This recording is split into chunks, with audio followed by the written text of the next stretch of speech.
werewolves, shape-shifting creatures of the night with unusual speed, otherworldly strength, lightning-fast reflexes, incredibly heightened senses, monsters who can be a gentle, thoughtful human, one moment, a feral, wild, bloodthirsty beast the next. Sometimes a dark creature associated with vampires and witches, sometimes the innocent victim of a terrible curse, doomed to heed the call of the moon. Ooh! Feast on human flesh. The werewolf has taken many forms throughout the years, and the best way to kill a werewolf? Shoot it with a silver bullet. I think we're all probably at least vaguely aware of werewolf folklore, aren't we? But do you know where the tale of the werewolf originates? It's a monster whose history is a bit trickier than modern Dracula. You're about to find out why. Turns out the tale of the Wolfman comes from all over the damn place, but mostly Europe. A lot of different European cultures have put their spin on tales of men who sometimes walked on two legs, sometimes ran on four. And the cornucopia of werewolf mythology gives us a plethora of interesting stories to choose from today and whip up a mighty fine suck. So get ready to shed your human form, bare those fangs, and howl at the moon today on Timesuck. You're listening to Timesuck.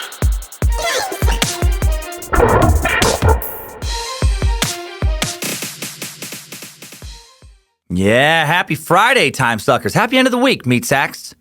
Hope it's been a great week. Hope you're having a fantabulous weekend. I'm Dan Cummins, fourth leg of Bojangles, plaything of Lucifina, and you are listening to Timesuck. Welcome to the cult of the curious. Starting off with a little note about the bonus episodes. This is the last one I'm going to be doing until Friday, September 14th, and then that will be the last Friday episode until further notice, and possibly the last ever Friday bonus episode. Here's why. Here's why this is happening. Nothing bad. You guys have given me too much love.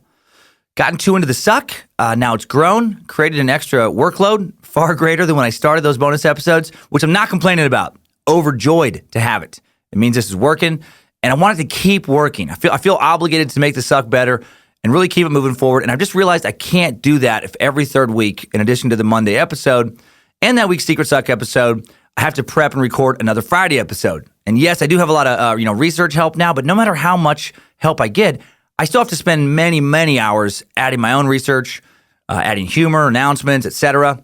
There's just no shortcut really to show creation. It just takes time. So much time I found myself unable, on top of touring and other life responsibilities, to kind of ever get ahead and take care of other responsibilities. And work responsibilities, be available to my kids, wife, be a decent dad and husband. Starting to feel a little guilty, and just physically starting to feel a little run down. And outside of family life, I just need to take more time to work on other things in the suck world. More time to beta test so I can get these app updates out there faster. I'm usually the reason for the delay.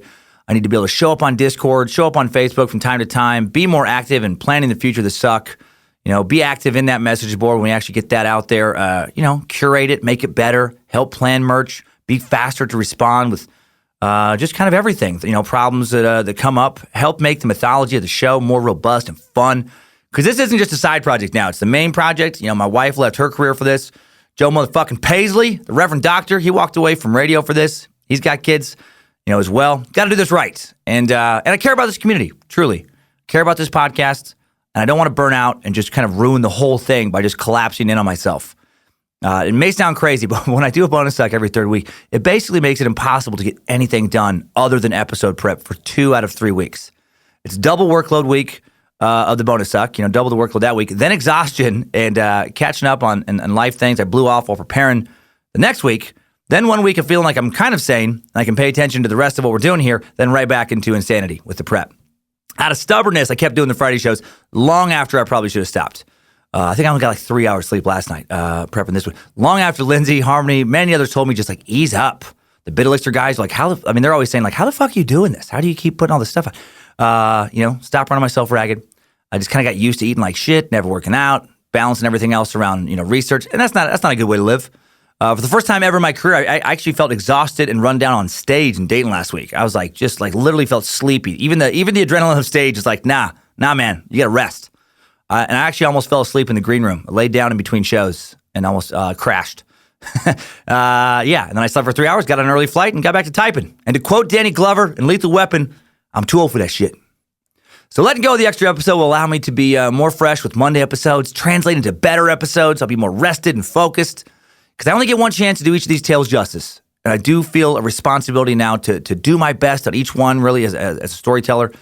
And I do feel a little guilty, because I made a deal when the show started to release a bonus episode every Friday for every 100 reviews.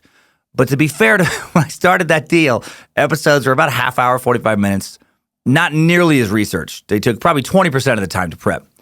No merch, no secret suck, no social media. Like, we didn't even have any of the platforms. No app, no website. Well, I guess we had a website. We did have that. Was the one thing we had. No employees, no live shows. Things have, they've just changed in the best way. And I'd be a fool not to change a bit with them. So I hope you really enjoyed today's bonus suck. Such a fun topic.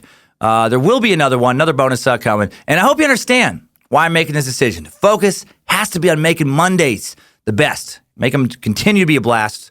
Really hope you continue to rate and review the suck whenever you can to spread the suck.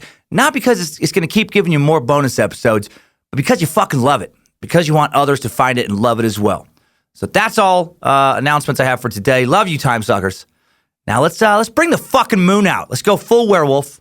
Praise Bojangles and hail Lucifina.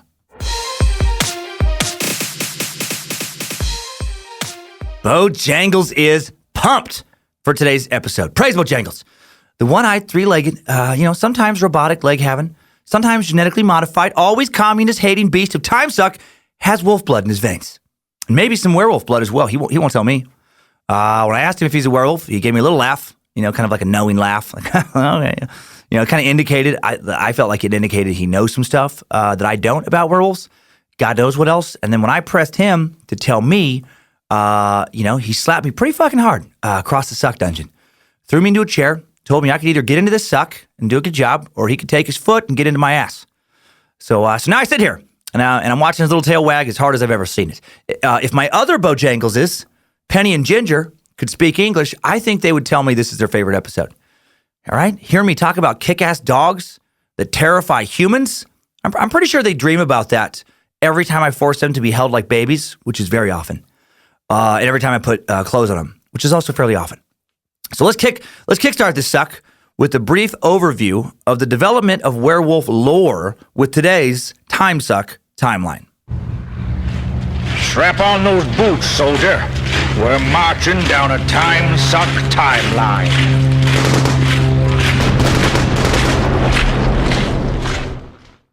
All right, 1550 BCE. What happened? With whom? King Lycaon of Arcadia serves human flesh to the god Zeus, as you do when you're hosting a party, and is transformed into a wolf as punishment. That seems fair, I guess, in a way. The term lycanthrope is derived from this story. 440 BCE, in Histories of Herodotus, the Roman traveler, Herodotus writes of the Nuri people who transform into wolves once a year. Herodotus, man, we just can't escape that Roman historian / anthropologist / well-traveled son of a bitch. That old contemporary of Socrates just keeps coming up. It's come up in 3 straight sucks now. Maybe we need to suck him someday. So much sucks, so little time. Man, the world is not short on stories, is it? 400 BCE, a victorious Olympic boxer by the name of Damarcius, an Arcadian of Parisia, is said to have transformed into a wolf at the festival of Lycaea, and then 9 years later became a man again. Now, the festival of Lycaea involved human sacrifice to Zeus. A young boy was killed and then consumed by one of the participants, okay? In this case, by Damarcius, and as a result, Zeus would transform the cannibal into a wolf. So, seems like kind of a weird, fucked up celebration, right? We're going to honor Zeus by, hey, Peter, Petey, get over here, buddy. We're going to kill it and eat you. And then Zeus can be like, no, that's not what I fucking wanted. I wanted him killed, but not eaten. Now you get to be a wolf. Who was writing this shit? According to the 2nd century Greek traveler Panesius, the werewolf could once again live as a man provided he abstained from human flesh for 9 years. If, however, the wolf tasted the flesh of a man, again, he would remain a beast forever. I like the random specificity of specific, whatever that fucking word is. I like the random specificity. I don't even know how to say that word. Anyway, 9 years, just, Parnasius, what if a beast went 8 long years without again tasting human flesh? Could it then take a man's shape? No! Foolish Leonidonitis Acursicus. After a mere 8 years, the creature would remain a wolf for life. But Were it strong enough to wait an additional year, it would indeed become man once more. Isn't that correct, Theolonicus Aranicus Acidinicus? Yes, Pausanias, indeed. It is Zeus's will. Weird shit. 37 BCE, the Roman poet Virgil tells of the change of Morris to the form of a wolf by the use of herbs. Ate the wrong herbs, man. That's weird. Man, don't want to accidentally sprinkle some of that wolf herb on your salad. That's gonna mess up your. That's gonna give you heartburn. It's gonna give you some indigestion. You know, so you make the little lemon and wolf herb chicken, the wolf encrusted sea bass. What does this herb do, Virgil? Oh, that adds a mint-like flavor. Nice for teas, surprisingly good on poultry. And this, that is a hot pepper. Great way to clear one's sinus when added to a soup or stew. Wonderful for a dreary day. And this one over here, Virgil, what is it? Oh, careful with that. While it pairs wonderfully with red meat, it will also turn you into a wolf. So, really brings out the natural flavor of a good steak, but also make you walk on all fours, not be human, crave killing, eating various creatures, including your still human family, and praise Bojangles. 60 CE, Satyricon, a satire written by a Roman writer, Petronius, contains a detailed account of a soldier who is a werewolf. The important Roman novel, kind of like a novel of sorts, written in prose and verse, centers around the life of Encolpius, a retired famous gladiator who travels with Giton, his 16-year-old handsome. This is what they say. His 16-year-old handsome sex slave, and also his former lover, Assaltus, an ex-gladiator and friend of Encolpius, who wants Giton to be his sex slave. Seriously, I didn't make up the plot. Gittins isn't technically labeled a sex slave, quote unquote, but he is referred to as a slave of Encolpius, and Encolpius does have sex with him. So, kind of sex slave. By the way, Romans big fans of anal, truly. They were really into teen boy anal sex. It's referenced in a lot of various writings. What I wonder is, I was thinking about what kind of lube were they using, right? And this is before, they're having a lot of anal before there were surgeries to fix a tear in anal tissue, before they knew about anal Kegel exercises you can do to strengthen your sphincter if it gets too loose and you start, kind of going to the bathroom a little prematurely from too much anal sex. If you're wondering how I know all this, it's because I had to pause my Roman werewolf research because the thought just popped in my head late last night where I'm like, how are they doing all this anal back then? They didn't have all the silicone-based lube and stuff that's available now. So I had to Google what kind of injuries can cause anal sex. According to WebMD, outside of an increased risk of STD transmission, not as many injuries as I thought, actually. But anyway, today, again, there is a lot of lube. And then I started thinking, what did they use back then? Olive oil? Saliva? Fuck, I nailed it. After making those two guesses, I looked up what Romans used for lube. Yeah, olive oil, saliva. Kind of hilarious to me, right? Throwing a little olive oil on a salad and then throwing the rest on your lover's butthole. And I guess tossing their salad. I've gotten way off track. From werewolves. Be gone, Lucifina. Back in his timeline. Jumping ahead to 970 CE. A Bulgarian prince, who I don't know anything about his sex life, named Bojangles. I probably butchered that. These fucking Bulgarian names are ridiculous. Bojangles is believed to being able to turn himself into a wolf through the arts of necromancy. I love that word. He's a necromancer. He mastered the dark art of necromancy. He will conjure the dead. He was able, allegedly, to transform himself into a bird. Okay. As well as a wolf. Cool tricks. He's some kind of ancient Copperfield. Around the same time, in the Viking Age, Ulfhednar, these guys the Ulfhednar would come in. Sometimes said to have taken on the ferocity of wolves, sometimes turning into wolves, according to Norse legends. The Ulfhednar are described as Odin's special warriors sometimes. One historical account says, Odin's men went without their mail coats and were mad as hounds of wolves. Bit their shields, they slew men, but neither fire nor iron had effect upon them. This is called going berserk. Berserker mode. Remember that from Doom? Berserker mode, man. I feel like we'll deep dive that in a proper Viking suck someday. 1020 CE, first use of the word werewolf, I think. I found that reference on numerous sites, numerous articles, but none of those sites ever cite the source they're referring to that said when this was, who wrote that. So they might all just be referencing each other. We're just one big circle jerk of nonsensical references. But a lot of websites do believe that 1020 CE is when the term werewolf was first used. 1101 CE. Now these names, good God. 1101 CE, Veselov. It's Veslav. Veselov of Polotsk passed away. And who was he? Well, he ruled the Principality of Polotsk. The kingdom seems to have been centered around the Belarusian town of Polotsk and included parts of northern and central Belarus and Latvia. Polotsk is a city that is now in part of Belarus.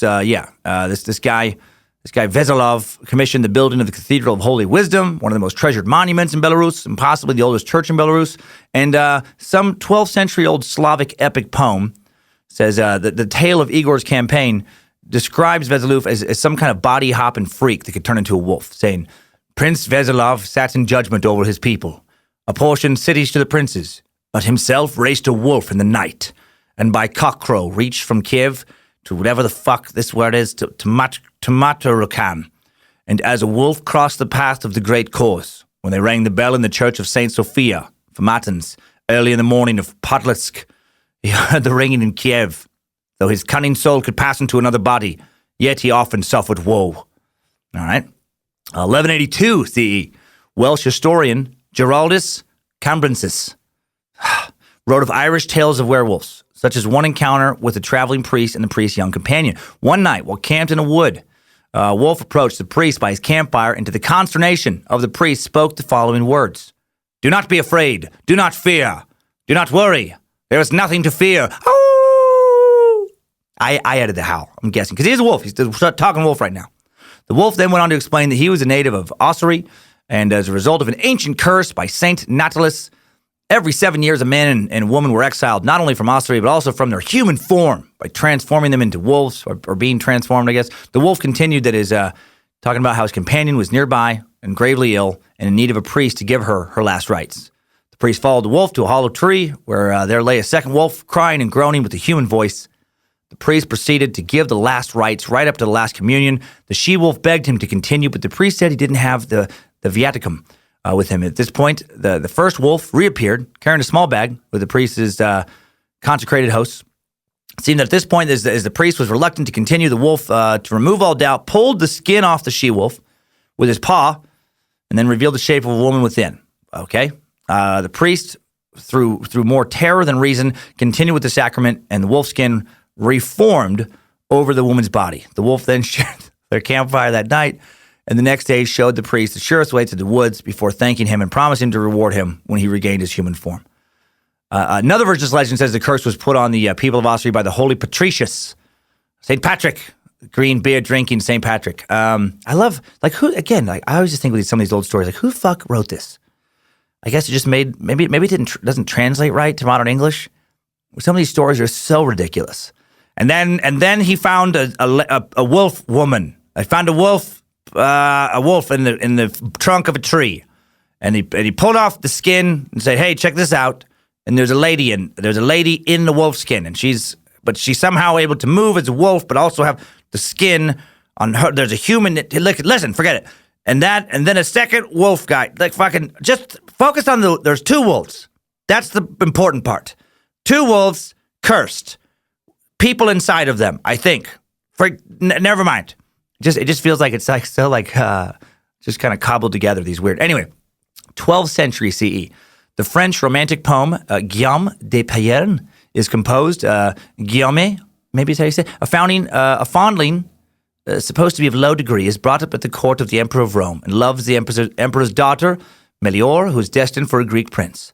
The lovers flee into the woods, disguised in bearskins. Alfonso, who is Guillaume's cousin and a Spanish prince, has been changed into a wolf by his stepmother's enchantments. Fucking witch stepmother. I get it. He provides food and protection for the fugitives. Guillaume eventually triumphs over Alfonso's father, wins him back from his kingdom. The benevolent wolf is disenchanted and marries Guillaume's sister. Again, one of these stories you're like, what? Oh, okay, all right, I guess so. Also in the 12th century, Marie de France composes Bis Claveret, story of a werewolf who's trapped in lupine form by the treachery of his wife. In 1521, 3 men are put on trial. Okay, now we're getting cooking. Now we're getting to the kind of the witch trial portion of the timeline. In 1521, 3 men are put on trial for being werewolves. In Poligny, France, Pierre Bourriot, Michel Verdun, and Philippe Mentot They ended up getting burned at the stake for being werewolves. In 1541 CE, in Pavia, Italy, a farmer in the form of a wolf is said to have torn many men in the open country to pieces. He's captured. He assures his captors that the only difference between himself and a natural wolf was that in a true wolf the hair grew outward, whilst in him it struck inward. Okay. In order to put this assertion to proof, the magistrates cut off his arms and legs, and he dies from the wounds. Oh man, that is crazy. That's a tough test to give somebody. He thinks that he's exactly like a wolf, but his hair grows inside. Well, we'll see. We'll see. Cut off his legs and arms. How does that? Are you sure that's the best way? Could we not make a small cut in one of his? I said cut both his legs and arms off. Then we'll see if he has hair in there. In 1555 CE, Olaf Magnusson records the strange behavior of Baltic werewolves. Now, he's a bishop. Bishop Olaf Magnusson, who signed his treatise History of the Goths, Swedes, and Vandals with his Latinized name, Olaus Magnus, stated that the people living in Prussia, Lithuania, and Livonia often lost their livestock to bands of hungry wolves. But their losses caused by natural wolves were nothing compared to what the werewolves caused. According to the bishop, large numbers of werewolves prowled the areas, attacking not only livestock but humans as well. The beasts infiltrated isolated farms, broke into people's homes, ripped apart and devoured every living thing they came into contact with. He also declared that the Livonian werewolves were initiated by draining a cup of specially prepared beer and then repeating a special incantation. Now that sounds like some awesome beer. I want to get werewolf drunk, right? Maybe I will be soon. For the 100th episode, we're doing the drunkest fuck suck on the New Orleans Axeman. Maybe I'll get werewolf drunk. It was said that the werewolf's favorite meeting area was an old ruined castle near Courland, a place that no one ever went near for fear of death. Even though this was the hangout area for the werewolves, it wasn't always safe even for them. According to reports and rumors, the stronger werewolves would instantly kill those weaker than themselves. Damn it, that'd be a bummer, man. You turn into a werewolf, you're stronger than you've ever been, you're out there just kicking ass, left and right, life is pretty good, and then you're partying it up back at the dark castle with other werewolves, and one of them goes all alpha and kills your ass. I guess it's maybe some kind of quality insurance or assurance. Got to keep the werewolf brand strong. Old Bishop Olaf might not be the most reliable history source. No one else from this time and place recalls any of this shit happening, at least from the records that we have today. I mean, you would think that others would notice many werewolves terrorizing the countryside. Olaf also thought that Scandinavian devils came nightly to clean people's stables and feed animals. He thought the devils worked in the mines.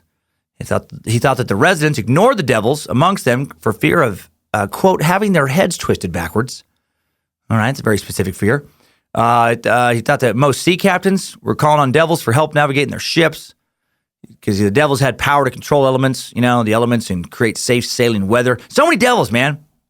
He probably thought some villagers were praying to baking devils, help them get their bread to rise. Conjuring devils, helping them, weed their gardens, wipe their asses. The old asswipe devils.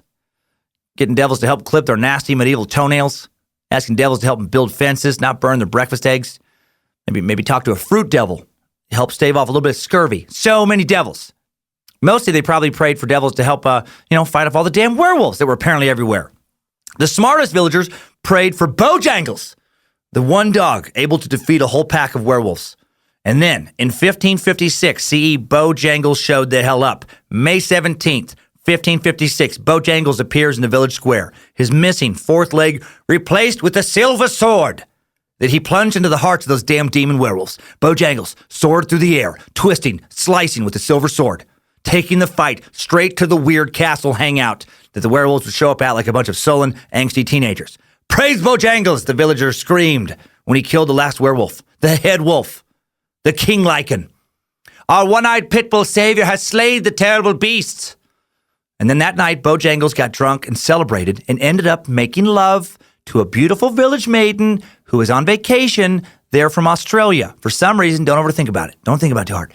And that is how the Australian Labradoodle, ancestor of Penny and Ginger, God's finest creature, was created. And I'm back. I know, that was weird. But hey, you know what? It's a weird episode. Felt right. 1573 CE. Gilles Garnier, I think I actually nailed that. A French reclusive hermit was found guilty of being a werewolf and was burned at the stake, back to the stake burnings, back to the executions. He'd become known as the werewolf of Dole. And Gilles, while maybe not a werewolf, does sound like he was a monstrous maniac, perhaps. Several children went missing near the town of Dole. He lived outside of. One evening, a group of people from a neighboring town looking for one of these kids came across, Gilles standing over the body of a dead child, and he was arrested. According to his testimony at trial, while Garnier was in the forest hunting one night, trying to find food for himself and his wife, a specter appeared to him. Ooh, a specter, offering to ease his troubles. Gave him an ointment. The old ghost gave him some ghost ointments that would allow him to change into the form of a wolf, making it easier to hunt. Because that's something that happens. You're out there in the woods hunting, and you're like, fuck, if only a specter, if only an ointment-bringing specter would finally give me some of that hunting ointment. Garnier confessed to have stalked and murdered at least 4 children between the ages of 9 and 12. October 1572, his first victim was a 10-year-old girl whom he dragged into a vineyard outside of Dole, strangled her, removed her clothes, ate the flesh from her thighs and arms. Jesus Christ. When he'd finished, he removed some flesh and took it home to his wife. Weeks later, Garnier savagely attacked another girl, biting and clawing her, but was interrupted by passerby and fled. She succumbed to her injuries a few days later. November, Garnier killed a 10-year-old boy, again cannibalizing him by eating from his thighs and belly, tearing off a leg for later. This is all according to this trial. He strangled another boy, but he was interrupted for the second time by a group of passerby. Had to abandon his prey before he could eat from it. 1572, he attacked an unknown boy who was passing by, cut the boy in half, and then was... that seems extreme. It says cut the boy in half by biting and tearing his belly. I doubt it. 1573, he strangled a girl, ate her flesh, and tore away her left leg and took his. It sounds crazy. Maybe werewolf. Definitely crazy, sadistic, disgusting piece of shit. If he did this, I after all the sucks we've done at medieval Europe, I question every trial. Could have also just totally been a witch hunt. Garnier was found guilty of crimes of lycanthropy. Which I always thought was like lycanthropy, but apparently it's lycanthropy, according to many sources on the web, and witchcraft, and burned at the stake on January 18th, 1573. Several other men also tried for being werewolves in France at the end of the 16th century, also burned at the stake. 1589, a man named Peter Stumpp. This poor son of a bitch. Peter Stumpp, executed in Germany for being a werewolf. Apparently they didn't just infest France. Damn dog people terrorizing Germany as well, snatching kids all over the place. Well, Peter was a German farmer accused of werewolfery, witchcraft, and cannibalism. I like how they add the witchcraft. Not only is he a werewolf, he's also a witch. He's a witch werewolf. He's a lot of W words. After being stretched on a rack and before further torture commenced, he confessed to having practiced black magic since he was 12 years old, which sounds like the kind of thing one confesses to when you're being stretched on the rack. There is a reason testimony is not allowed anymore in court, at least in this country, when it's given under duress. And I'm guessing you're under a lot of fucking duress when you are stretched on a rack. Never had the pleasure or horror of being stretched on a rack. Hope that doesn't happen to me. But from what I've seen on the web, it doesn't look fun. Peter claimed that the devil had given him a magical belt or girdle, which enabled him to metamorphosis into the likeness of a greedy, devouring wolf. Strong and mighty, with eyes great and large, which in the night sparkled like fire, a mouth great and wide, with most sharp and cruel teeth, a huge body and mighty paws. Okay? Removing the belt, he said, made him transform back to his human form. No belt was ever found after his arrest. Well, of course not. It's almost as if, whoever was torturing him, he was just telling that person whatever he thought would make the torture stop. And there was a bunch of crazy talk. And how did he take the belt off, by the way, once he was a wolf? How does the belt stay on when you're a wolf? Is the belt holding up some kind of wolf capri pants? Are you wearing clothes as a wolf? So many questions. Man, think about those medieval court jackasses. They're documenting all this as if it's really stuff that's happened. Just as I suspected. Yes, he has a magic wolf belt. Gunther, that's what I told you. Remember yesterday I told you I bet he has a wolf belt. I was just about to ask him where he was hiding his magic wolf belt. Yes, okay, all right. Go on, torture him to death now. It all makes sense. We found the answers we're looking for. Let's go grab some mead. Fucking idiots. For 25 years, Stumpp had allegedly been an insatiable bloodsucker who gorged on the flesh of goats, lambs, sheep, well as men, women, and children. Being threatened with more torture, he confessed to killing and eating 14 children, 2 pregnant women, whose fetuses he ripped from their wombs and ate their hearts, hot and raw, which he later described as dainty morsels. One of the 14 children was his own son, whose brain he reported to have devoured. He's talking crazy talk now. Maybe he knows they're just going to kill him anyway, so he figures, fuck it, let's make it interesting. Or maybe he's truly mentally ill, and he thinks that he did these things. Or maybe the pain of excruciating torture has shattered his psyche. That's where I'm putting my money. Not only was Stumpp accused of being a serial murderer and cannibal, he was also accused of having an incestuous relationship with his daughter. They just kept piling on the charges. And then because of the incest, they sentenced her to die. Right? And then they accused him of sexing up another distant relative and sentenced her to die as well. How fucked up is that? Your father molested you, is that true? Yes, it is. Okay, all right then. Well, she admitted it. Put her on the rack as well. Man, like not only victim shaming, victim execution. Peter also confessed to having had intercourse with a succubus sent to him by the devil. Dude, he was just fucking everything. The execution of Stumpp, August 31st, 1589. Yeah, Halloween execution to top it off. Probably was a full moon too. And then the execution of his daughter and mistress, one of the most brutal on record. Peter was put to the wheel where, quote, flesh was torn from his body in 10 places with red-hot pincers, followed by his arms and legs. But God, man, the wheel was typically a large wooden spoked wheel, kind of same as just like a wheel used on like a transport cart or a carriage. Often had like an iron rim around it, this big like heavy wheel. The executioner would drop the execution wheel on the shin bones of the convicted person. There was a variety of ways they would do this, but usually they would just roll this big heavy wheel across their bones and just kind of mash up their bones, just crush them, slowly roll it over other parts of the person, working his way up to the arms. And then if the mangled victim was still alive, they would be kind of woven into the spokes of the wheel. Because their bones are all broken, they would just bend their broken bones around the spokes and just kind of like, just weave them into the wheel. Or if that didn't hold them, they would tie him to the wheel, or a combination of the two. And then the wheel would be erected on a mast or pole, kind of displayed like a crucifixion. And then, if the executioner wanted, they could also decapitate the convicted, his daughter and mistress, they were flayed and strangled and then burned. As a warning against similar behavior, local authorities erected a pole with the torture wheel. So they put the big torture, wheel like a crucifixion display on a big pole, put a figure of a wolf on it, and in the very top they placed his severed head.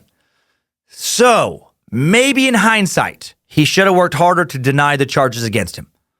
It turns out, confessing to all the nonsense he confessed to made things much worse for him and for those around him. And that is, it is unfucking real to me, no matter how many times I read about it, how far they took torture back then. I mean, Jesus. I guess, I get worked up, about like sex offenders and stuff and talk about, wanting to execute them. But even in my anger, it just seems so excessive, right? We're going to stretch him on the rack. Then we're going to pinch him with a bunch of hot metal. We're going to just rip off little pieces of flesh. We're going to weave him into a wheel. We're going to put his body up on then we're going to cut his head off. And we're going to stick the head on top and just leave it out there. And it's so over the top. My God. Okay. Throughout the rest of the 16th and 17th centuries, dozens of others are tried and executed throughout Europe for being werewolves. From 1764 to 1767 CE, this is an interesting tale. The Beast of, now I listened to this so many times, let's see if it's stuck. The Beast of Gevaudan terrorizes the former province of Gevaudan in south central France, over 100 victims. And this story is so strange, it could probably be a suck into itself, because the killings are actually extensively documented. Historians do not question that some beast killed over 100 people. They just disagree, over what beast it was that killed those people. Now, the first recorded sighting, 1764, when a young woman tending cattle near the town of Langogne was approached by the Beast of Gevaudan. Luckily for her, the bulls she was tending to were able to drive off the beast twice. She remained unharmed. The victim of the next sighting, not so lucky. Shortly later that same year, teenager named Jean Boulet reportedly attacked and killed by the beast. And then like over 100 deaths. Most of the victims, have their throats or chests ripped out. something with sharp teeth and claws. News of a murderous monster grabs the public's attention. Of course it does. The press reports extensively on the attacks, describing the beast as a wolf-like creature with black fur or russet and black fur, a wide chest, huge mouth, sharp teeth.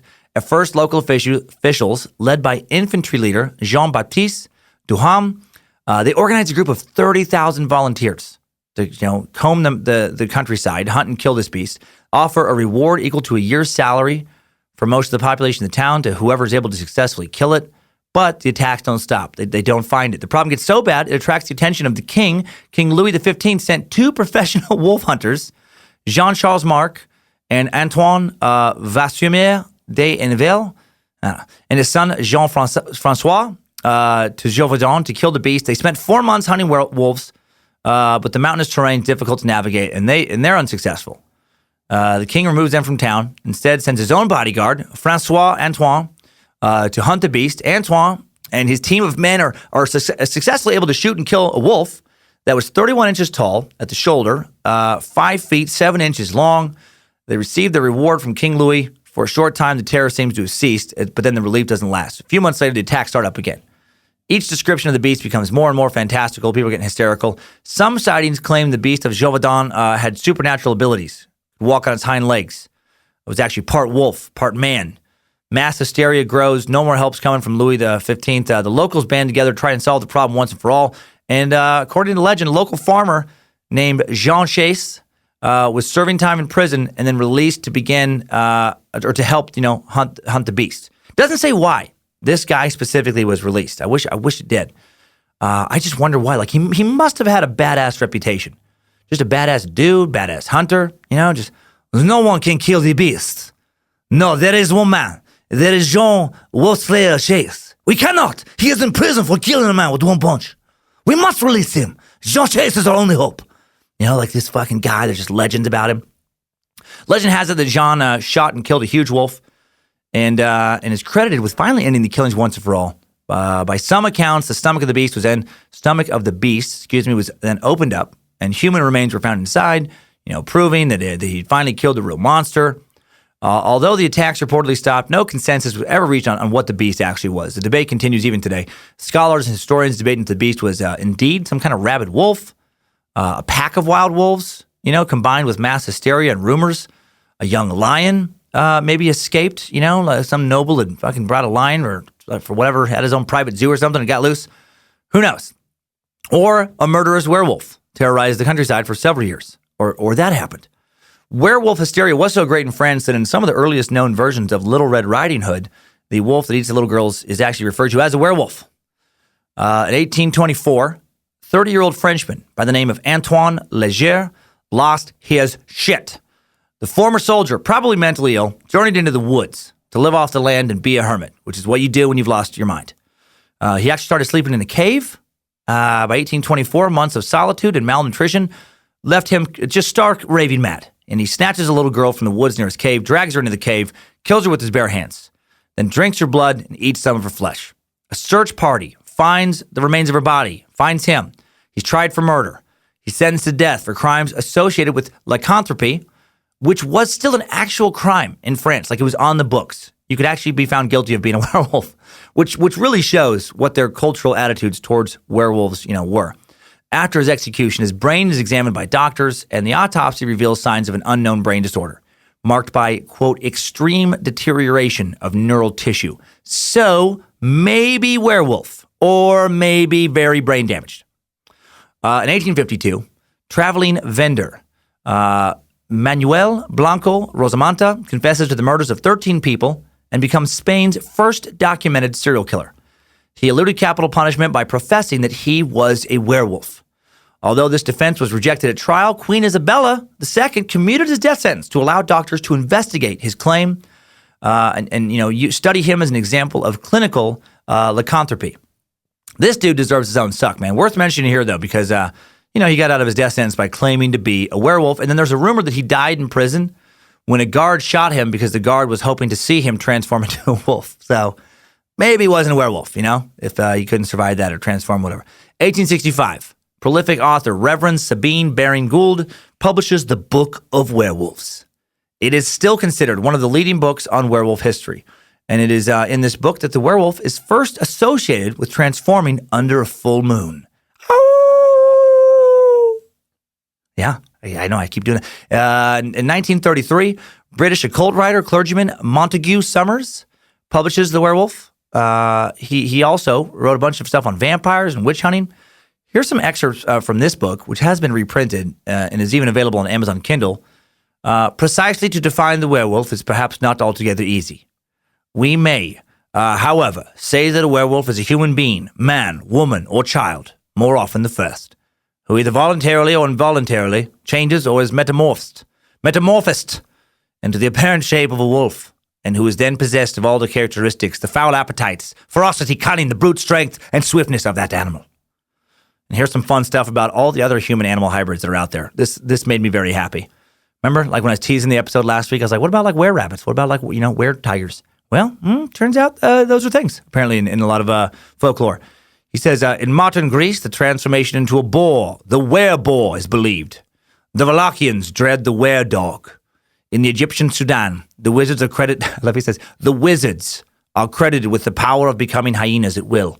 Throughout the vast continent, man metamorphoses himself into many other animals. The leopard, the jaguar, the lion, the elephant. That's a cool trick. The were-elephant. The crocodile, the alligator, and even to fish, such as the shark. Throughout India, but more particularly in the northern Himalayan districts, there were were-tiger prowls. In Java, Borneo, the Malay states, there were were-leopards to boot. It actually says that. And to boot, were-leopards. The were-tiger is also known in China and Japan, but here the were-fox is both feared and honored. The were-badger and were-dog are also sorcerers. Sometimes they may be friendly sorcerers in animal shape. I love how many animals he's talking about here. Sounds like pretty much anything is up for grabs, And then, of course, there is the were-squirrel, and even more fierce, the were-mouse. Oh, the were-mouse may appear small in size, and it is, but it is giant in ferociousness. It can roar as loud as a were-raccoon, the were-coon, and is faster than a were-roadrunner. No mousetrap can kill it. The only way is to stomp it with a silver boot, or hit it with a silver hammer, or thump it with a silver spoon, or poke it with a silver thimble, or you get the idea. Just something silver you have to kind of smush it with. 1941, the film The Wolfman, starring Lon Chaney Jr. is released. Even if you don't think you've heard of this film, maybe you haven't. I bet you have seen the image of him dressed up as a werewolf. Man, if you do a Google image search for this film, pictures of Lon Chaney in makeup show up, and his werewolf look, pretty iconic. This is the film that introduces the concept of the werewolves to modern America, especially the werewolf being associated with the moon as far as its transformation goes. Throughout the film, various villagers keep reciting this poem whenever the subject of werewolves comes up, and they'll say in it, even a man who is pure in heart and says his prayers by night may become a wolf when the wolfbane blooms and the autumn moon is bright. And for whatever reason, movie watchers assume those lines were taken from a real ancient poem. No. Screenwriter Kurt Siodmak, he made that shit up. The film was popular enough to warrant 4 sequels, the first being Frankenstein Meets the Wolfman, 1943, and that is the film that introduces the concept of the full moon causing the wolf's transformation to American audiences. The characters specifically talk about it, and in this sequel, the poem changes slightly to when the moon is full and bright. 1948, Austrian historian Robert Eisler publishes Man into Wolf, an anthropological interpretation of sadism, masochism, and lycanthropy. In it, he asserts that humanity evolved from two groups of apes. One peaceful, vegetarian, practicing free love, fucking hippie apes. Wearing tie-dyed shirts, wearing fucking sandals too long, right? Always fucking dressed up in a lot of patchouli. The other, violent, carnivorous, given to fighting over sex partners. Those bro apes, frat apes. Originally, all were of the former group. However, Eisler argues that Ice Age food shortages caused some to imitate wolves, other beasts of prey, wearing animal skins, taking up hunting. He claims this is a historical basis of the werewolf legends found in many cultures. And I don't know. I don't know how many people agree with that, but that was his theory that got people thinking about werewolves and why we think about werewolves. In 1981, the film An American Werewolf in London is released. It includes the first four-footed werewolf on screen. It's a box office hit, becomes an instant cult classic, and is one of three werewolf films released in 1981. The other two being The Howling and Wolfen. And our editor Jesse Dobner tells me The Howling is great and that The Wolfen is terrible. On December 2nd, 1983, arguably the most iconic music video of all time is released. Michael Jackson's Thriller. That's a thriller, thriller night. I haven't heard that song in years, but I can feel it. I can feel it in my heart. A full moon turns Michael Jackson into a werewolf early in the video. Actually, more like a werecat, if you're going to fucking nerd out. But, a were animal for sure. Werewolf-ish at the very least. Also in 83, horror king Stephen King publishes Cycle of the Werewolf. 1985, the box office hit Teen Wolf, starring Michael J. Fox as a teenage werewolf, hits theaters. It is quickly universally accepted by critics as the greatest movie of all time. That is about a high schooler who uses newfound werewolf powers to suddenly become really good at high school basketball. Out of those movies, out of that specific genre, the best. 2003, the first of 5 extremely popular underworld movies is released, pitting vampires against the lycans, werewolves, and more importantly, giving Kate Beckinsale an excuse to parade around in a very tight outfit, maybe some kind of latex. Pretty damn awesome. Hail Lucifina. And I could go on and on with pop culture, but I think you kind of get it now. I think we've done enough to establish the prevalence and evolution of werewolf lore. So let's hop on out of this Timesuck timeline. Good job, soldier. You made it back. Barely.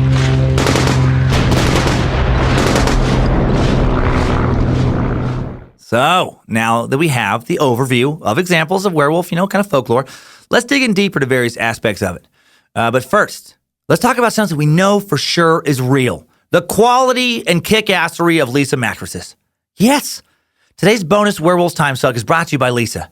A quality night's sleep helps you recover from distractions faster, prevents burnout, makes better decisions, improve your memory. Overall, you make fewer mistakes. That's not marketing, it's science. Oh, man. That sounds so good right now. I personally can't wait to start getting a little more sleep on my Leesa mattress. I just want to stay there for several days in a row. To design a better mattress, Leesa leveraged 30-plus years of experience, hundreds of hours testing to develop the perfect mattress for all body shapes and sleeping styles. Leesa's mission is to provide a better night's sleep for everybody. Through their 110 program, they donate 1 mattress for every 10 they sell. That's more than 26,000 mattresses and counting.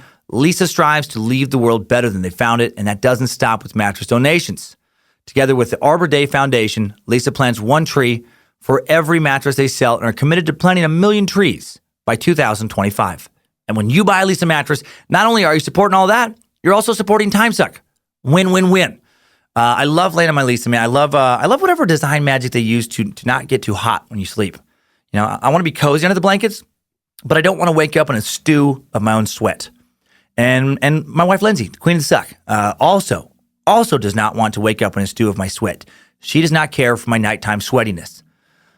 And somehow, the Leesa mattress cures that. Somehow it breathes enough to kind of let the air circulate, I guess, enough underneath you. Like you can still stay warm, but not sweaty. I love it. So get your Leesa mattress. Start loving it yourself. Don't miss these summer savings. Get $160 off a Leesa mattress at leesa.com, LEESA.com/timesuck. That's leesa.com/timesuck. $160 off. Leesa, a better place to sleep. Link in today's episode description. Okay, so why wolves? Why is that animal the predominant animal associated with shapeshifting in Western culture? Well, the answer may lie in some cave paintings discovered in southern France's Lascaux cave in 1987. The drawings suggest that not only did early man domesticate wolves into the dogs we know today, but they possibly fornicated with him as well. Yes, some of the drawings are, explicit.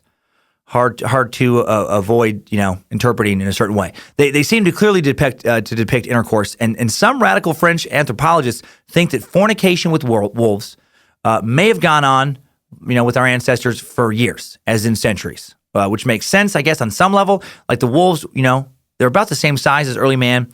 The anatomy lines up pretty well. They did provide companionship in a harsh, unforgiving world.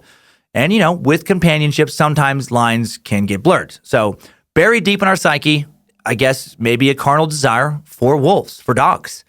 The anthropologists Jean Poulet and Catherine Voulot say this may partly explain why we love dogs. And then, when you add the cultural taboo of sex with animals to the feeling of love you have for dogs, it creates anxiety over what, could result from that unnatural union. Like if procreation happened, a monster, some half-human, half-dog abomination of a child, pup, whatever you want, a wolf baby thing. The existence of the werewolf represents one of our worst psychological fears. That's fucking messed up, man. But also sounds kind of legit, doesn't it? I mean, I just made all that up, but I hope some of you believed it. I put some work into that cave dog sex tale, right? Come on. Sounded kind of legit. I'm especially proud of that one. I imagine a lot of you, for the past minute, just letting your minds wander to some uncomfortable places. Where you're like, I guess having sex with a dog, it doesn't seem that unreasonable. I mean, they're cute and they are cuddly. And, if everyone's having fun, well, I guess what's the real harm? Praise Bojangles. That was fun. That was good. That felt good. But seriously, why wolves? Please tell me some of you fell for that. Why wolves? Well, throughout the Western world's recorded history, there has been a fascination with wolves, maybe because, they're an apex predator, maybe because they're intelligent and work in groups to capture their prey, similar to ancient man. Perhaps it is because they were so similar to the beloved dog. It may harken back to a time where people lived much more remotely, dependent on the raising of livestock for survival. A wolf attacking farm animals could mean life or death for farmers. Humans, especially Europeans, they have a long, long history battling with wolves. And the European wolf, may be considered as the sole survivor of a group of ferocious beasts of prey, such as like the cave bear, the cave hyena, other fierce enemies of prehistoric man. They've terrorized humankind for a long time. And they're still a real threat, or they still were a real threat to people on a semi-regular basis, not that long ago. Like in 1875, 161 people fell victims to wolves in Russia. That's a lot of people the wolves got. 1873, I guess the damage to cattle in Russia was estimated at 7.5 million rubles. The wolf is ever present in Christian lore. In Christianity, it's always seen as a monster. Like there's 3 examples from the book of Matthew in the Bible. Behold, I send you as sheep in the midst of wolves. Beware of false prophets who come to you in the clothing of sheep, but inwardly they are ravening wolves. Behold, I send you out as sheep in the midst of wolves, so be shrewd as serpents and innocent as doves. You know what? They listed 3 in this article, but I can just tell, I guess it's the same sentence, but that one, I think it was actually a different biblical quote. Every part of Europe has folklore that involve werewolves, not just the ones covered in the timeline. Like Estonia had some interesting stuff. Just dozens of people were accused of supernatural crimes in a series of witch and werewolf trials that took place in 17th century Estonia. One 18-year-old named Hans, convicted of both lycanthropy and witchcraft. I always double up on those. Though he denied making a pact with the devil, Hans admitted that he had been a werewolf for 2 years. He said he'd become one after one of the beasts bit him. He was bit by a man dressed in black, who was, of course, also a werewolf himself. And then the court decided that Hans must have made a deal with the devil, which made him guilty of witchcraft, and he was put to death. Son of a bitch. Tough break for Hans. He tried to play the, yes, I am a werewolf, but not a devil werewolf.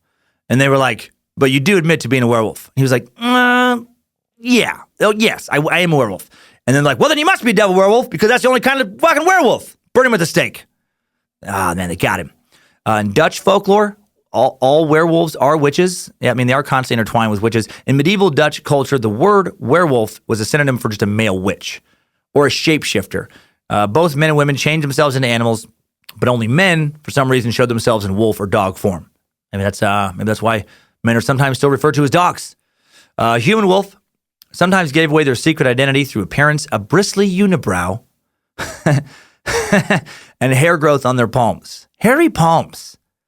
Man, if you really do have hairy palms, you probably are a werewolf. You at least have some werewolf DNA. Is that a thing? Hairy palms? I looked it up online, and all the pictures of hairy palms seemed badly photoshopped. Like, if you really do have hairy palms, I don't know, I don't want to be too judgy, but maybe save up your Christmas money and each year until you get enough for some laser hair removal. Maybe prioritize that.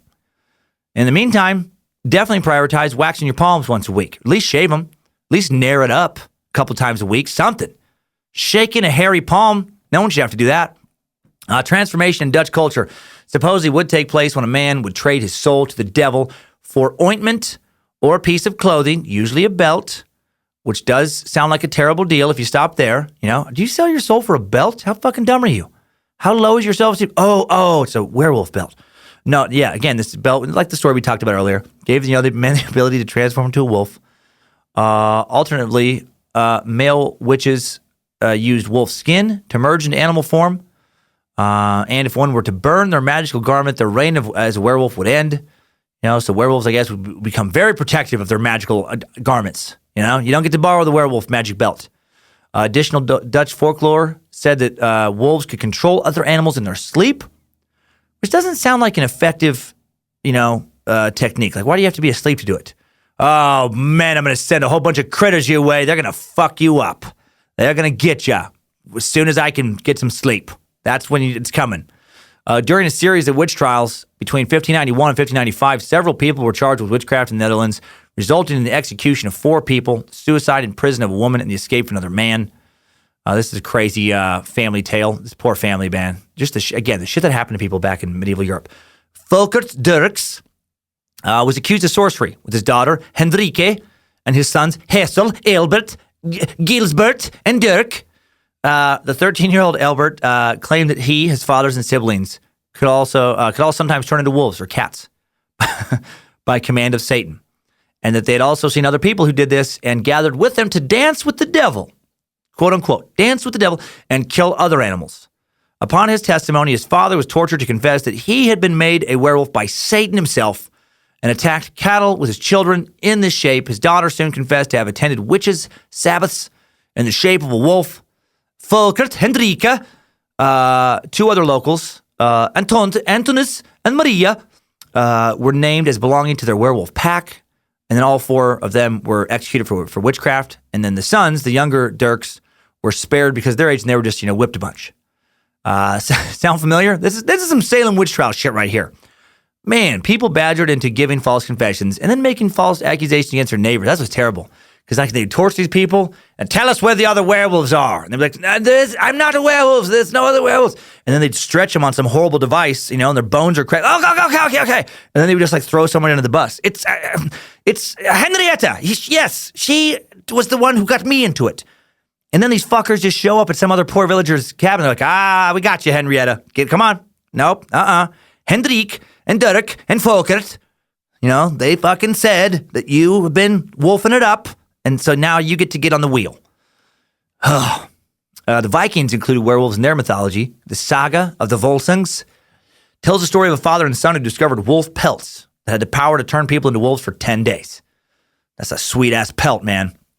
Father-son duo donned the pelts, transformed into wolves, went on killing in a rampage in the forest. Man, I wish I had one of those pelts. That'd be sweet. That's an interesting vacation. You take 10 days off work, you fucking throw your wolf pelt on. Go out in the woods, go feral. In American Indian culture, wolves were considered important, even to be godlike, but not actual werewolves. There were the skinwalkers in some American Indian folk, but it's not quite the same, really, as a werewolf.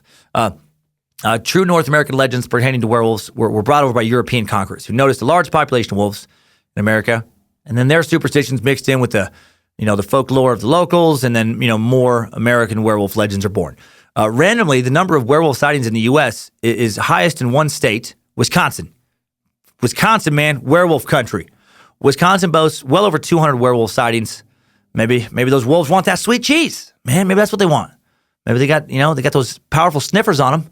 They sniff out that sweet Wisconsin cheese. Sightings date back as far as 1936, when a hairy 6-foot creature with a wolf-like face and an odor of decaying meat was spotted digging in an American Indian burial ground, of course it was, near Jefferson, Wisconsin. Since then, Wisconsin's continuously ranked highest in first-hand werewolf reports and encounters. Wisconsin accounts for some of the country's most famous werewolf sightings, such as the infamous Beast of Bray Road, which dates back to 1932. Let's talk about this son of a bitch for a second.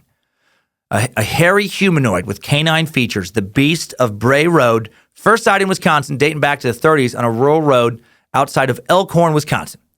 More recent sightings in the 1980s and 1990s have taken place, placing this creature in Racine, Walworth, Jefferson counties. Those who have seen the beast describe him as usually eating or hunting, scavenging.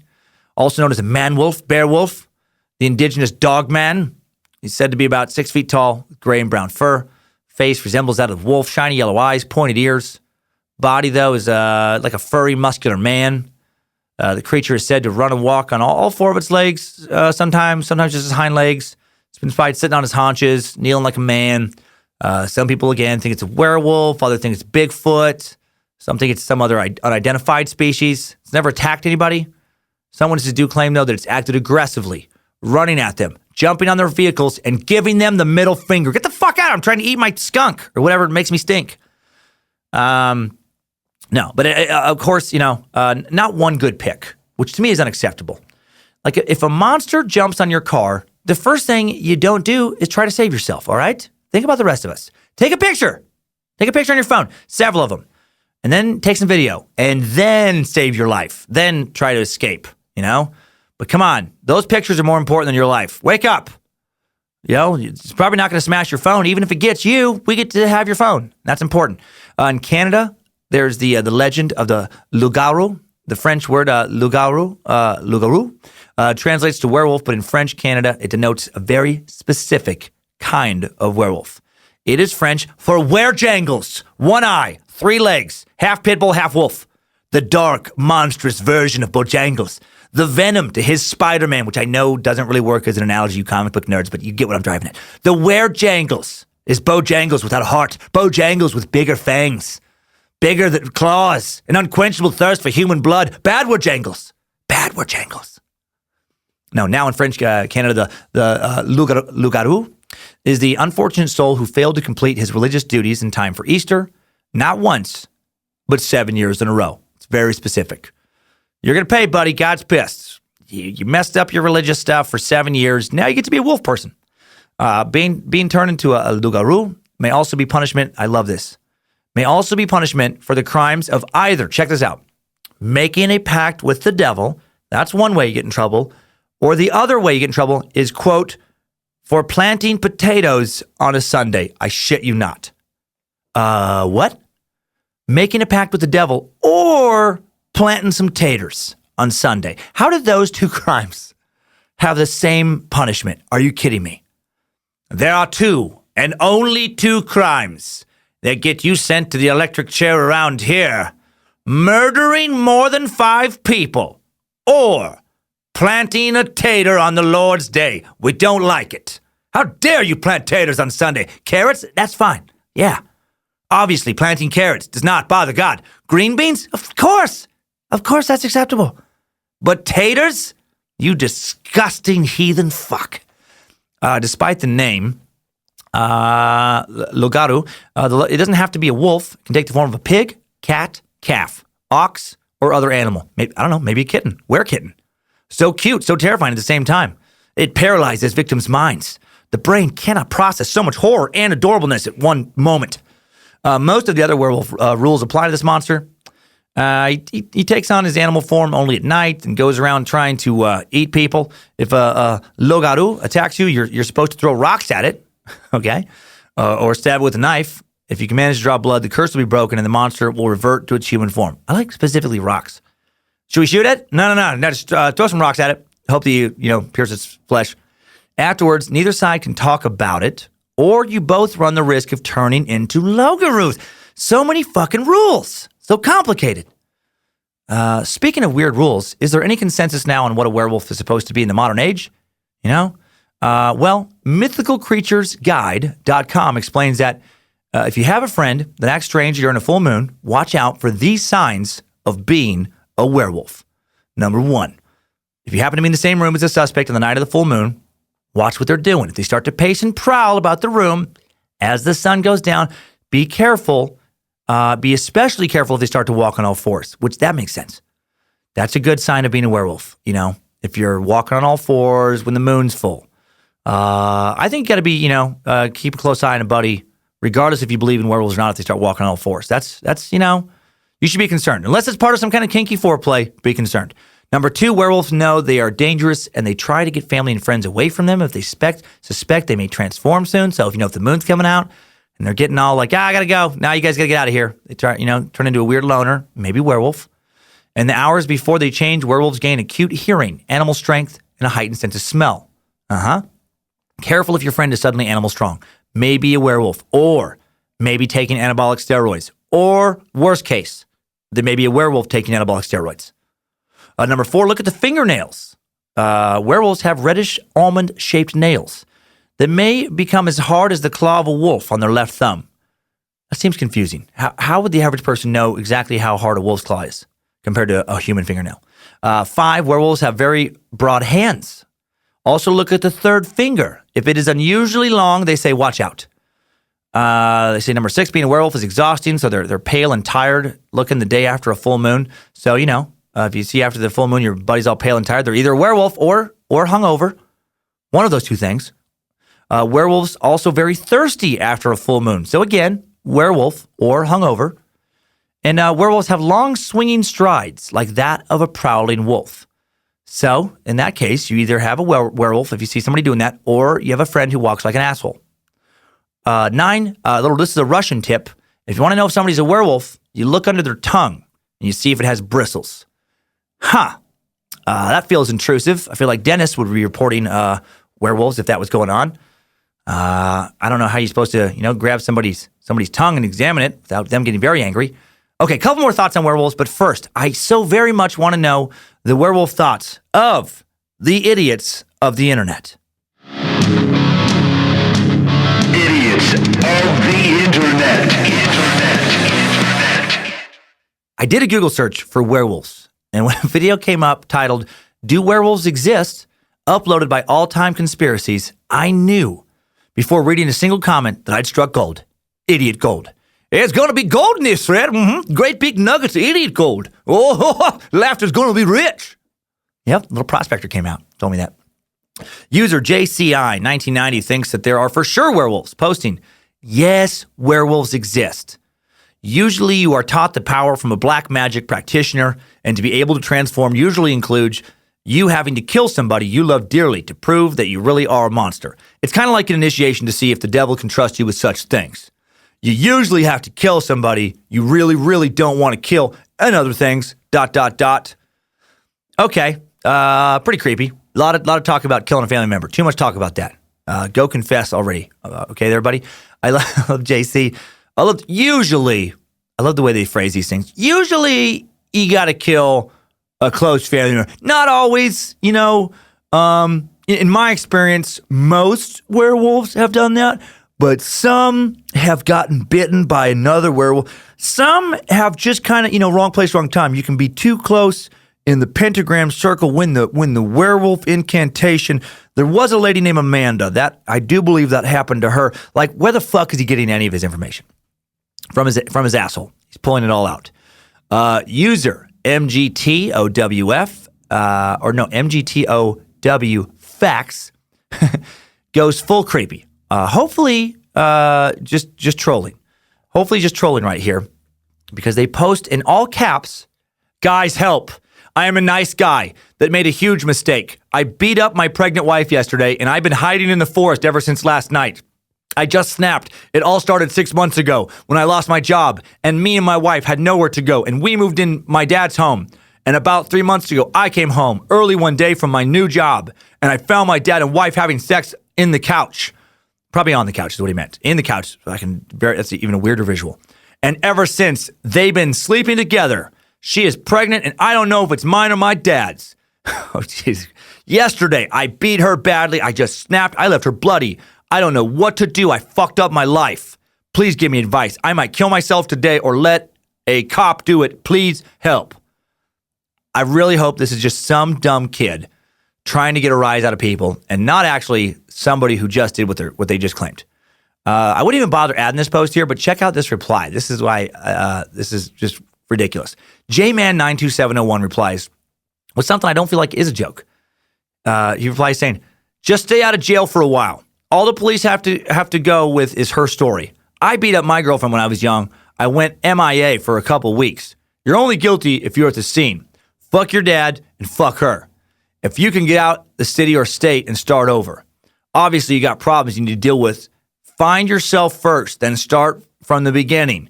It's good that you are looking for advice. It shows you realize that you've done wrong. We all do mistakes. Learn from this. This is such a ridiculous reply to me because it's so weird. Where part of it is like you're trying to give good advice. Like, hey man, obviously you got problems you need to deal with, and hey, it's good that you're looking for advice. That's a good start. It shows you realize you've done some wrong. But then he gives the most horrific advice. Just hey, you messed up. We all make mistakes. So here's what you do: get the fuck out of there. Don't be accountable for your crimes. Get out of there. It's her word against yours. All right. You hide until it blows over. Look. I get it, man. I beat the shit out of my girlfriend, and I fucking totally got away with it. We all got to take accountability for our mistakes. Like what? I don't think J-Man's a troll. I think he's someone with a very odd moral compass, You can't keep living like this, man. You got to be accountable for your actions. Now, if you excuse me, I got to go hide a body. I got really mad this morning. I killed a buddy of mine. But look, I didn't mean to. Not really. But I made sure to do it when no one was looking. There's easy ways to get away with this stuff if you pay attention. But you need to, look, we all have to take responsibility for what we're up to. We all got to, really take a hard look at ourselves, which I'm going to do later after I form a new identity and hide from a horrible crime. Luis Torres shares some thoughts. Now we get back into the weird werewolf stuff. He posts, I'll argue an X-Files perspective. As some animals, and this is his argument in favor of werewolves existing, he says, as some animals drastically undergo instantaneous physical changes when severe stress or shock is at hand, so what if the same is for some humans? They grow much greater amounts of hair, or it grows in length. Thence, I don't know, is thence a word, I guess? Thence they become somewhat feral, as though their bodies released large strains of rabies. What? You kind of sort of were making a coherent point until you correlated growing long hair with becoming feral. Then you really jumped the shark when you ended it with releasing large strains of rabies. And what are you referring to in the animal world that's even close to this kind of transformation? I like it when this guy people they just hear vague notions of shit. They never look into it. And then they reference those vague notions while making preposterous claims and act as if they're saying something intelligent. And it's gibberish. Hey, you get what I'm driving at, guys? Look, you know how sometimes animals will get stressed? Remember this from science class? Remember how sometimes animals will get stressed and release a large amount of rabies and then become a different animal? You remember what I'm talking? You know what I'm talking about? It's like that. It's kind of like, it's like that thing that I just referenced as if it were a thing, which is not a thing. I mean, right, guys? Okay. One more. Belchino15 made me laugh by posting this. Maybe this is funny to me, but it really made me laugh last night. Saying, guys, just because some people kill and eat others doesn't mean they're werewolves. They're psychopaths. Thanks for clearing that up, Belchino. Thanks. Wonderful. Guys. Just because some people howl and have fangs and eat people, it doesn't mean they're werewolves. They're just psychopaths, okay? Duh. Relax, everybody. Dr. Belchino's here. PhD in psychopath diagnostics. Dr. Belchino on the case. What do we have here? Lots of blood, partially eaten body, claw marks. Okay, let me stop you right now. I can see where this investigation is heading. I've been through this crime before. I know where you're going, and you are wrong. This is not the work of a werewolf. What we have here on our hands is a psychopath. Dr. Belchino, psychopath catcher, coming to Wendy's. God dang it, coming to Wednesdays on NBC this fall. I really wanted to get that. Dr. Bojangles coming to, and sometimes you mess up. Sometimes I guess I'm the idiot of the internet. Idiots of the internet. All right, last little interesting bit of werewolf tidbittery. That's not a word, but I like it. Let's talk about how some people do sincerely believe they are werewolves, like 100% convinced. It's a real thing, and it's called clinical lycanthropy. Clinical lycanthropy is a mental disorder in which the patient believes that he or she is a wolf or some other non-human animal. Probably stimulated by the once widespread superstition that lycanthropy is a supernatural condition in which people actually assume the physical form of werewolves or other animals. The delusion has been most likely to occur among people who believe in reincarnation, the transmigration of souls. Usually a person is deemed to take the form of the most dangerous beast of prey in their region, like the wolf or bear in Europe and Northern Asia, hyena or leopard in Africa, the tiger in India, China, Japan, elsewhere in Asia. Other animals are mentioned, but the superstition and psychiatric disorder are linked with belief in animal guardian spirits, vampires, witches, werewolves. The folklore, fairy tales, legends of many nations and people show evidence of lycanthropic belief.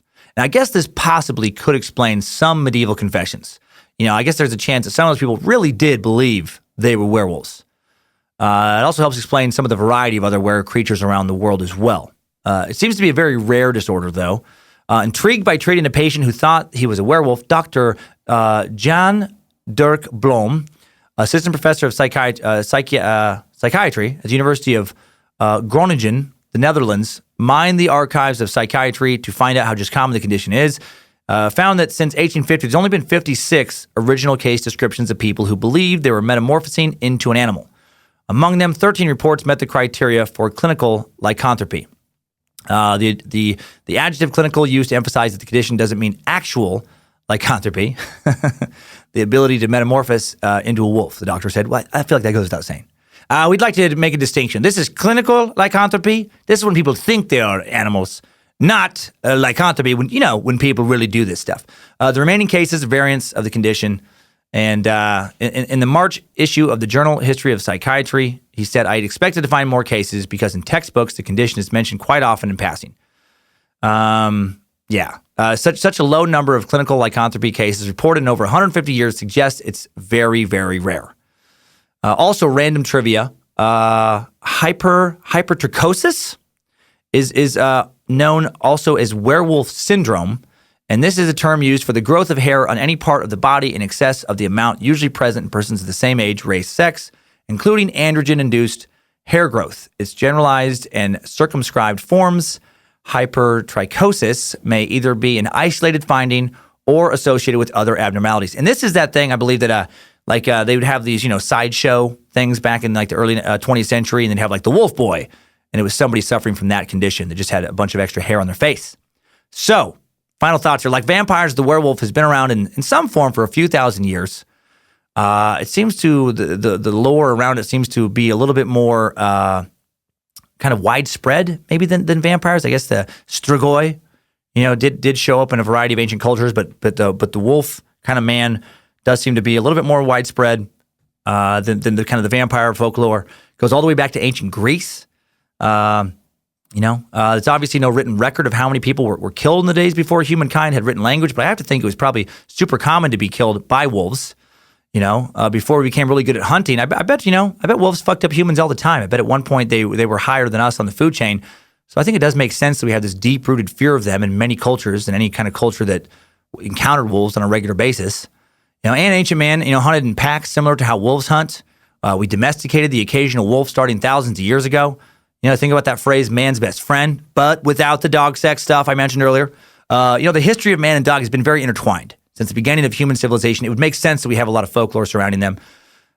Makes sense that we'd involve the wolf frequently in our ancient tales. It was top of mind. We were always worried about him. I was surprised by the werewolf hunts, where supposed wolves were burned at the stake or executed in other ways. Not sure that's why that was more surprising to me than the witch trials, but I didn't realize there was a lot of werewolf trials as well. Now I guess I need to go find a good werewolf movie to watch. All this talk's got me pumped up about the wolf people. And now let's go over what we've learned today about werewolves once more in today's Top 5 Takeaways. Timesuck Top 5 Takeaways. Number 1, the story of the werewolf goes back to at least 1550 BCE when King Lycaon of Arcadia served human flesh to the god Zeus and was transformed into a wolf as punishment. And we've been talking about wolf people now for well over 3,000 years. Number 2, historically, the French seem more obsessed with werewolves than most. They were burning werewolves at the stake left and right in the 16th century. Number 3, never confess to having a wolf belt if you're being tortured to confess that you are a werewolf. It did not work out well for Peter Stumpp. He got about the most painful death I can think of for admitting that. Number 4, if you don't want to end up as a werewolf, don't plant potatoes on Sunday. If you're a French Canadian, apparently that's one of the very weird ways you can end up as a werewolf. Number 5, new info, this is terrifying, On July 23rd, just this last July 23rd, 2018, 18-year-old Australian woman Jamie Dollaghy murdered a 25-year-old man she went on a date with because she thought that she was a werewolf. She wolfed out on him. Yeah, police allege that Dollaghy killed Malin Rathod at her home in the town of Sunbury, northwest of Melbourne, after they arranged to have a date through a dating app to meet there on the evening of July 23rd. The 25-year-old man was critically injured, taken to the hospital about 9 p.m., where he died overnight. Police have not released details regarding what injuries he suffered. People who know Jamie apparently were not surprised, saying that she has been obviously mentally ill for a while. They wonder why she was unsupervised, and that she had thought she had been a werewolf for years now, occasionally biting and snarling. So werewolves may not be real, but people who think they are werewolves are real. And isn't that just as scary? They can kill you just the same. Timesuck Top 5 Takeaways. Werewolves sucked. Ow! I'm sure the people in the office love that. Today they got to be like, what in the fuck is going on over there? That was a fun detour from a more traditional narrative. I find folklore fascinating. I hope you enjoyed as much as I did. Big thanks to the Timesuck team once again. The High Priestess of the Suck Harmony Vela Camp, Suck Guardian, Jesse Dobner. How about that one instead of Paladin of Punctuation? I'll find out how Jesse likes it. And of course, thanks to the Reverend Dr. Joe Paisley. Thanks also to Timesuck High Priest Alex Dugan, the Bit Elixir team, who I'll be able to work more closely with now. Danger Brain, Eric Radiker, Queen of the Suck, Lindsay Cummins. Special thanks to OG Bojangles Research Department intern Heather Knowledge Ninja Rylander for helping shape this suck. And then we're going to keep it weird on Monday. We dig into Area 51. We haven't had enough UFO-related sucks, right? And with this one, man, I love the setting. I don't know if you've ever driven through like rural Nevada, like especially like an off-the-freeway drive. I have a couple of times. Creepy. Mile after mile after mile of just nothing. Just tumbleweeds, hills in the distance, just that desert. Not a town, not a gas station in sight. It's so barren. And in the middle of this barren Nevada desert lies Area 51. You know, out there, there's a dusty, unmarked road that'll lead you to the front gate. It's protected by just a little chain link fence, little boom gate, a couple trespassing signs. You know, one would think that America's much mythicized top secret military base would be under closer guard, but make no mistake, if you try and go there, they are watching. Beyond the gate, cameras are looking at every angle. On the distant hilltop, there's a white pickup truck with a tinted windshield peering down on everything below. Locals say the base knows every desert tortoise and jackrabbit that hops that fence. Others claim that there are embedded sensors in the approaching road. So what's going on out there? Something secret is going on. You know, is it a weapons project? Has it been a series of weapons projects over the years? Is it something UFO related? Something else we haven't thought of? You know, we're going to look into it. We're going to look into it hard on Monday. I'll be recording from Tampa. This weekend, I'm going to be holed up in a hotel room talking about Area 51 like some kind of Hunter S. Thompson style weirdo. I'm into it. The other guests staying around me may not be into it. And I'm also into hearing from you guys. So let's do that. I want to see what you've shared this past week with me on today's Timesucker Updates. Updates? Get your Timesucker updates. Yeah, starting off with the Shadow Person update. One of my favorite episodes still. Let's get spooked. Timesucker Eric Stauffer says, "Hey, Dan, I've been a huge fan of your stand-up since the beginning and have been a loyal sucker since day one. I wanted to share an experience I had with a shadow person. A few weeks ago, I had experienced sleep paralysis, felt pressure on my chest. I awoke to find, this is so creepy. I awoke to find a pale-skinned lady with a ponytail and jean skirt standing by my bed, staring at me. Her eyes were orangish red and she had no mouth. She looked me in the eyes, shrugged, and walked away, seemingly disinterested in me. Has anyone else had this happen? Like that type of person. Anyway, I love the show. Look forward to seeing you in Grand Rapids again. Your faithful sucker, Eric." Ugh. Well, thank you, Eric, for sending that in. I am curious to see if anybody else has seen that particular entity. That's the no mouth thing, man. The orangish red eyes. Ugh. That would scare the shit out of me to see such a specific kind of character there. Okay, now a little gun terminology update from Cody Pruyere. I think maybe is how you say it. These last names you can never tell. Pruyer. I love this podcast. I share the suck as much as I can, and I love that you can correct yourself. There's been a couple minor mistakes when talking about guns and ammo they carry, and I think some of these were addressed a long time ago, but it's been a while, so I want to refresh people's memories and my own. Cody says a bullet is generally the lead projectile, or the lead projectile. A cartridge, I think it's meant a bullet is the generally lead projectile. A cartridge is for pistols and rifles. A primer is what gets hit when the trigger is pulled and ignited, ignites the gunpowder. A round is all those things put together. Point being, magazines do not hold bullets; they hold rounds. Thank you for all the great content. Your loyal Space Lizard. Space Lizard. Cody Poulier. I hope I got your name right, buddy. Thank you. Now we get a little shout out. This is from Colton Springer. Wrote in saying, "Dear Master Weensucker, up until a couple months ago, I thought podcasts were for old, boring people who listen to books on tape while working in their garden. I was wrong. One of my good friends named Lane got me hooked on your podcast, and at first I was skeptical, but after I heard your Ed Gein impersonation, which is undeniably the greatest thing in the world." I forgot what voice I did. I probably did some creepy voice. I've been hooked. We both love what you do and love listening to you instead of working. Yeah, working. Wait. Lane is leaving this Sunday for state trooper school, and it would mean the world to me if you could give some good thoughts his way before he's gone for 31 weeks. Damn. Thank you, Reverend Suckmaster, for sucking 100-plus hours of my time, Colton. Well, you know what, Lane? Yeah, man, shout out to you, buddy. Thanks for going out there and becoming a trooper, and I look forward to you keeping us safe. Appreciate it, man. Appreciate what you do. Got another quick little shout out here. It came from Ricky Bryant saying, "Hear this, master of time sucking motherfucker. I know you love joking about exclamation points and the guys from Small Town Murder. I am now officially a goddamn Space Lizard, and I fucking love it. First of all, I need to correct you on an Oklahoma town name, you Bill Cosby, Fat Albert, Mushmouth son of a bitch. In the mob bark of Timesuck, you struggle with the town of Muskogee, Oklahoma. It's pronounced musk, as in men's cologne, O, as in the noise you make during an orgasm, and G, musk OG, as in the sound you make after saying the Irish name McGee. Oh, without the Mick. Oh, Gee. Okay. So Muskogee. Also, goddamn it, I love you so fucking much, but if I got to email you each week, I will. Just want to give a shout out to my brother Billy and his new fiance Brooke. Fiance. I don't know what I just said there. Also, Timesuckers on their recent engagement. Damn it. I wouldn't be a Space Lizard without him. Also, my daughter Zoe turns 2 in August, and believe it or not, she fucking loves Timesuck. She can barely talk, but smiles and laughs so much every time I play Timesuck when we're in the car. Yeah!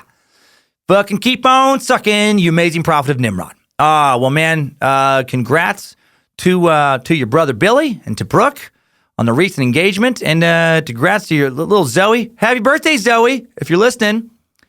Next, a funny request from an Icelandic sucker who wrote in saying, "Hi, just listened to the Bielski Brothers episode, and I agree with Velour. Please come to Iceland." I think that this is referring to a Timesucker update in that episode.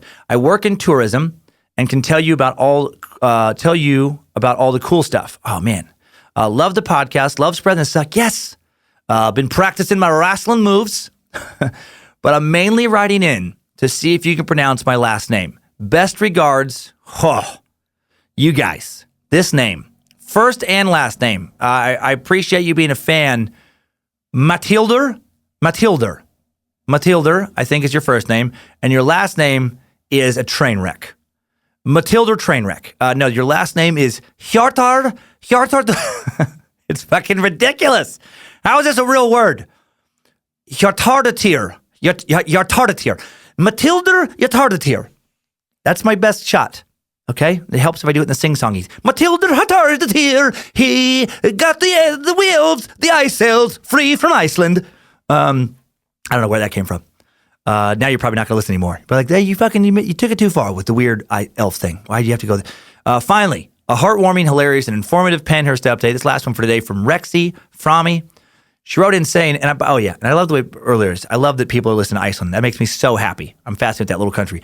Hey, Master Sucker, I'm a director with Minnesota's largest social service nonprofit organization. Oh, hell yeah, that's impressive. My role is to oversee the services and supports for adults with disabilities living in 4-person group homes. I've worked in this field for just short of 10 years, starting as a direct support professional, providing care and support in group homes. After listening to the Pennhurst episode, as well as the update from our fellow Timesucker at the end of the Spartacus Suck, I was really excited to hear some talk about current services for people with disabilities, particularly the term person-centered care. I'd like to share with you some elaboration on how powerful that term really is. Person-centered care, as it pertains to support of adults with disabilities, is defined as a model of support that seeks to understand what is important for a person, as well as what is important to a person, and provide services that balance the two. It's to understand what is important for a person, as well as what is important to a person, and balance those two. What's important for a person are those things that we have historically focused on, things that keep a person healthy and safe. What is important to a person, however, can only be learned by getting to know the person. It's what humanizes us, gives our lives meaning. Those things, people that make us happy, our routines, our favorite places, the way we like to be treated by others, those little things in life that, while we don't need them to live, we wouldn't be ourselves if we didn't have or do them. It is this focus on what is important to a person that has driven major innovations in the way we view and support people with disabilities. Even in my short time in the field, I have seen a significant shift in the way we look at both the capability of adults with disabilities to take ownership of their own needs, as well as the way we look at ourselves as caregivers. I have seen the written care plans that are used to train staff on a person's needs shift from language around what is wrong with this person, what can't they do, how do we keep the person and people around them safe, and what do we do on their behalf, to what about this person's disabilities, mental illness poses risk to their health, safety, and quality of life. How well do they understand these risks? What can they do to support themselves? Where do they need our help? Do they want our help? And if so, are we doing these things on their behalf, teaching them skills they need, or helping them find appropriate adaptations to do it on their own? This allows for support provided where, for example, rather than taking someone to the doctor and having the doctor talk to the caregiver about the person in front of them, the caregiver instead goes to the doctor and supports the doctor in communicating with the person directly about their care. We insist that the doctor is patient with the person's speech delay, ask the person's permission to chime in to explain concerns. Furthermore, we take a deeper look into the person's right to make choices in their lives on everything from where they live, with whom they associate. We eliminated visitor visits and just let people have their friends over like anyone else, to their own goals and dreams. I no longer directly supervise the staff who work in the homes I oversee, but I enjoy joining in on their training to coach them on person-centered care. I teach people to resist the knee-jerk impulse to protect people with developmental disabilities from the world by teaching the 5 tenets of empowerment. This rule says, when faced with the decision on whether or not to support someone in doing something they would like to do, a DSP should ask themselves, is it legal? Is it moral or ethical by that person's standards? Is it affordable? Is there anything in that person's care plan that says they can't do this? If so, is there a way to make an adaptation? Does it support your mission as a DSP to ensure people live a life with dignity and hope? If the answer to those questions is yes, then we have a duty to allow that person the dignity of risk. This is the same dignity we afford our children when we allow them to ride a bike without training wheels. Yes, they can hurt themselves, but that shouldn't stop them from experiencing life. So we put protective gear on them and have a first aid kit handy. Likewise, if an adult in your care approaches you, cash in hand, and says they would like to go to a bar and have a beer, we assess that they can get drunk and hurt themselves. Or perhaps the alcohol can conflict with their medications. So we call the pharmacy to see if we can delay or miss that med just this once and go with them as their designated driver. That's awesome. The real example that I use in every training is of a man in my care with a traumatic brain injury. This is such a great story. Thank you for sending this in. This story right here. His short-term memory was damaged to where he does not recall interactions after 10 minutes. For his birthday, I instructed the staff to ask him what he wanted to do, what he wanted to eat, and the flavor and theme he wanted on his cake. They went off to ask him, then returned to my office giggling. He told them that he wanted to go horseback riding for his birthday. Okay, fine. He wanted pizza for dinner. Sweet. He wanted a chocolate cake. Okay. When asked what he wanted his cake, to